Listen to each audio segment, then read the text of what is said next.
તો અરુણાચલ પ્રદેશમાં ભયાનક ભૂસ્ખલન થયું છે। દિરાંગ તવાંગ માર્ગ પર પહાડ પરથી મોટા પથ્થર પડ્યા। પહાડ પરથી એક પછી એક પથ્થરો પડતા ગયા। દિરાંગ અને તવાંગ વચ્ચેનો રસ્તો બંધ થઈ ગયો। ભૂસ્ખલનને કારણે 2 વાહનોને નુકસાન થયું છે। ભૂસ્ખલન થતા અનેક વાહનો અટવાઈ પડ્યા છે। કાટમાળ હટાવી રસ્તો ફરી શરૂ કરવા માટે કવાયત હાથ ધરવામાં આવી છે।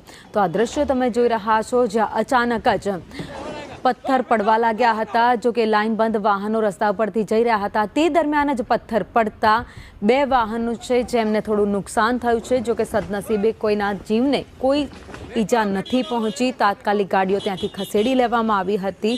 જે ગાડીઓમાં લોકો સવાર હતા તેમાંથી પણ તે લોકો તાત્કાલિક ઉતરી ગયા હતા અને જગ્યા પરથી ખસી ગયા હતા।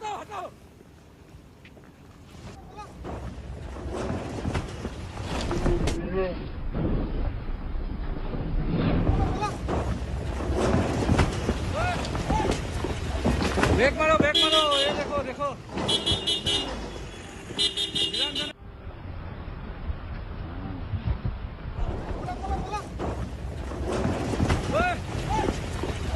ब्रेक मारो, ये देखो देखो।